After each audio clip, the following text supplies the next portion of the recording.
Hi, I'm Freya Higgins-Desbiolles, and I am glad to be speaking to you today at this important symposium. I'm only sorry that I couldn't be with you in person. I was commissioned to deliver a keynote for this event, thinking about how we might think of socializing the Tourism Academy. And in doing this work, I would like to start with tradition here in Australia of acknowledging custodians and country in opening a talk. So I acknowledge the Kaurna custodians of the Adelaide Plains, the place from which I'm speaking to you in Adelaide, South Australia.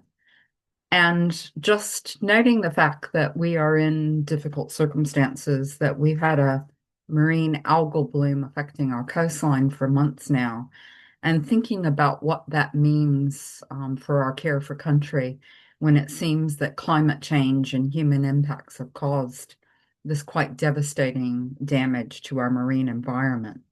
So when I give a Garna acknowledgement, it makes me think about how we care for community and country and how we are uh, situating ourselves towards the future. As we gather today, as I understand it, we're hearing the immortal words of Steph Carla and Kai Sean that shit has to change. The symposium today, I think, is working through how we might play our role in changing things and maybe making it less shit. So I offer you an inspirational quote from Dr. Cornel West, which he made in a speech in 2011. Justice is what love looks like in public.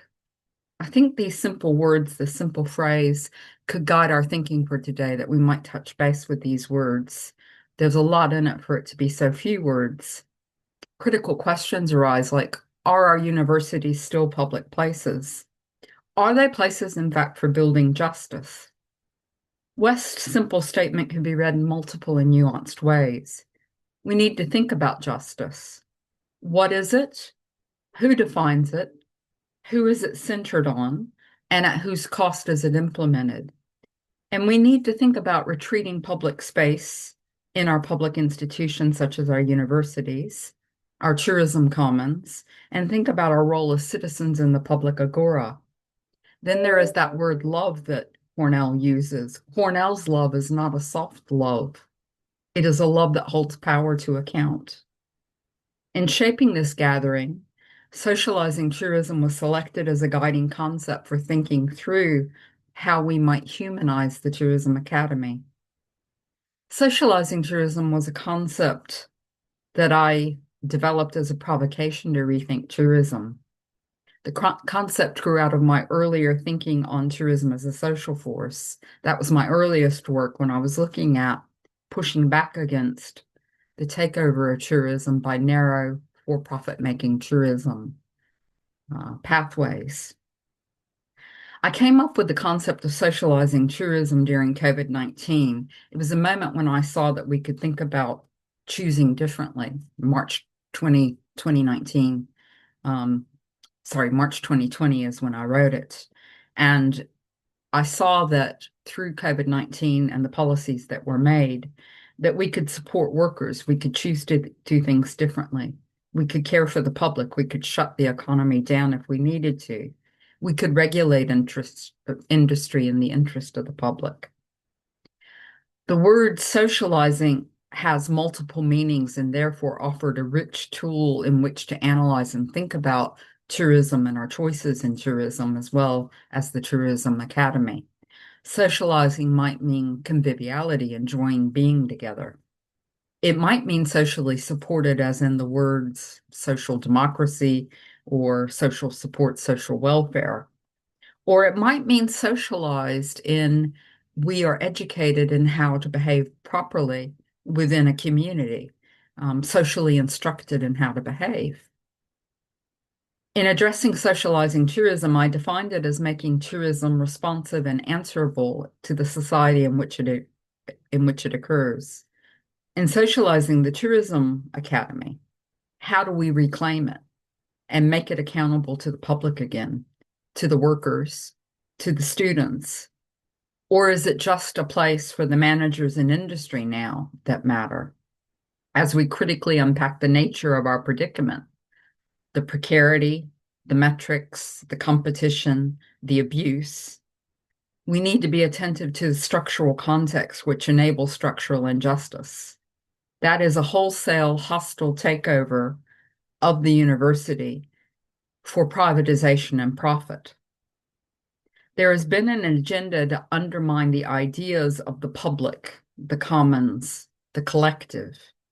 Perhaps it started with Maggie Thatcher, if you remember her, former Prime Minister of the United Kingdom, who had so much role in this neoliberalism that we've been suffering under. When she gave that phrase, there's no such thing as society.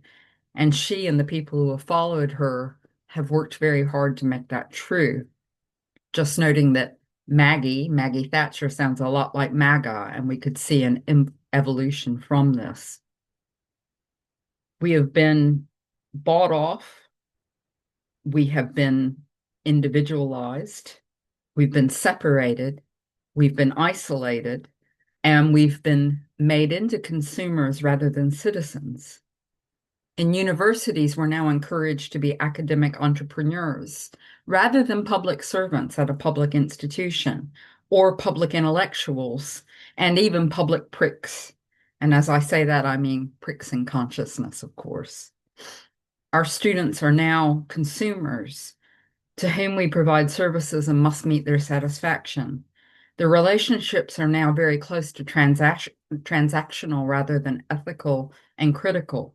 By that, I mean paying for a product and delivering that product, whatever that might mean. And yet many of us imagine the university and our roles within it very differently. It seems generally about offering some sort of idea of the public good, the idea of being of service,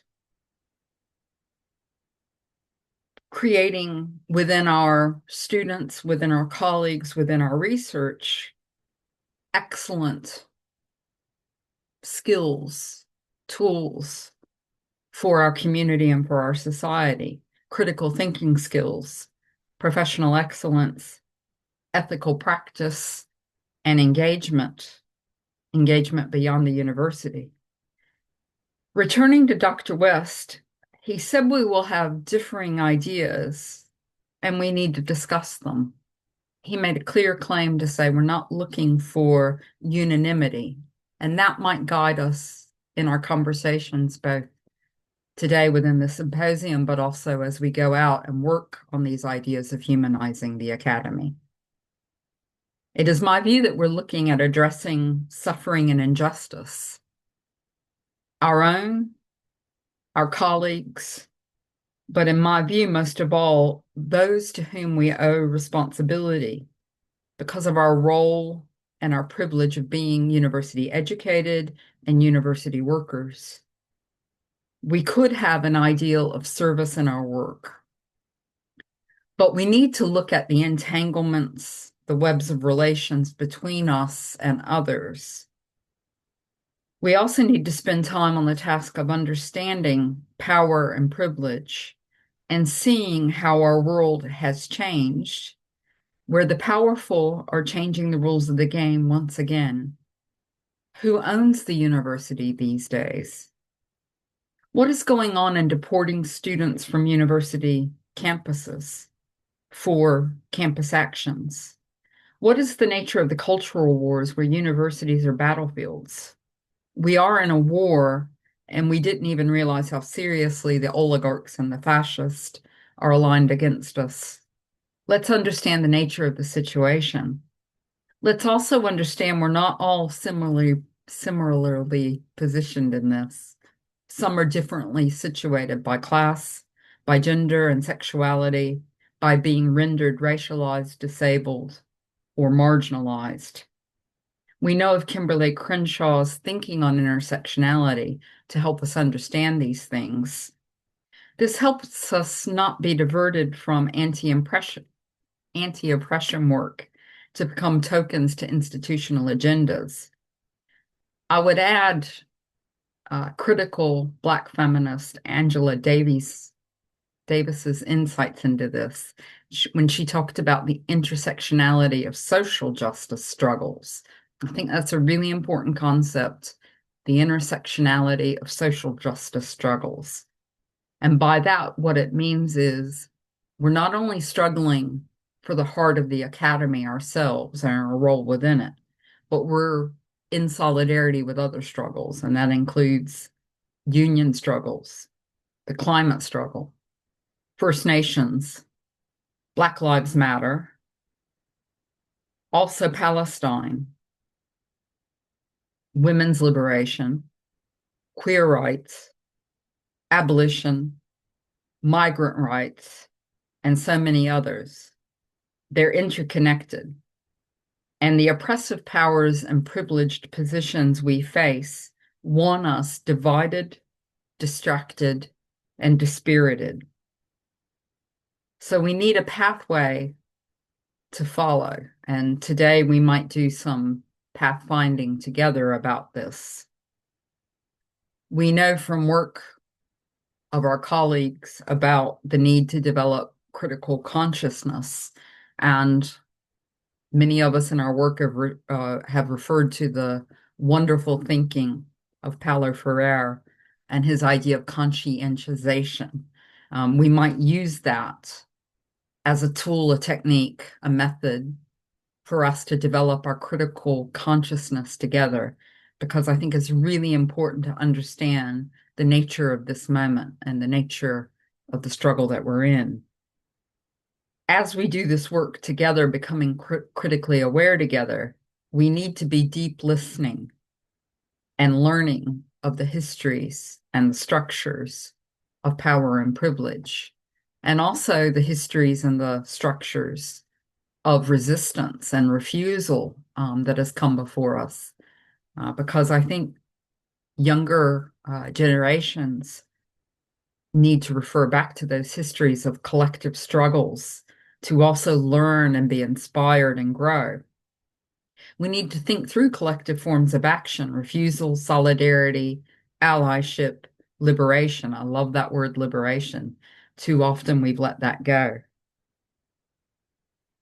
We need thinking and expanding circles outward from ourselves. Of course, we start with ourselves because that is our ego, that is where we come from, but expanding circles outwards from ourselves. And how do we revive relationships and refuse competition and dehumanization, which is being forced upon us? There are possibilities in thinking. I've really been inspired recently by anthropologist, critical anthropologist Ghassan Haj, and his idea of alter politics. And his proposal with alter politics is to move beyond critical analysis to imagining new, more just alternatives of acting on the world. We have great examples in our literature, publications, in our recordings, in our presentations, in our books, and in our histories of our colleagues who have done this work on alter politics. The work has been happening for decades now. We have people here within our circles today who could tell us stories of creating alternative worlds in, through, and even against tourism. I'll just mention one that I've seen recently that inspired me because it has so much richness to it. It was recently written up and is available online, written by Professor Regina Scavens and Terina Kerr Gadaulu, and writing about whether it's just tourism or justice tourism in a case study that they did of the work of Nadine Toy Toy in Aotearoa, New Zealand. She and her partner founded Kahutapu Lodge on the North Island, but the thinking on justice tourism is about Nadine's leadership of a project called Native Nations, which has been a growing project for about 4 or 5 years now, about connecting up First Nations youth together in exchanges to learn culture and share their cultures with each other, and with an idea to perhaps exploring how regenerative tourism may offer them career and health and well-being and future options for them. There are hundreds of these stories among us, though, published, recorded, or spoken. And that is really important for us to understand this, that we have a rich source material of thinking through alter politics, alter worlds through tourism. This idea that we critically understand the nature of our world, but we also understand collective solidarity together to create alternative futures which are desirable. We indeed have a long history of a social movement in the academy. That's something that Professor Nancy Gard McGee talked about when we were talking about this issue of shit has to change.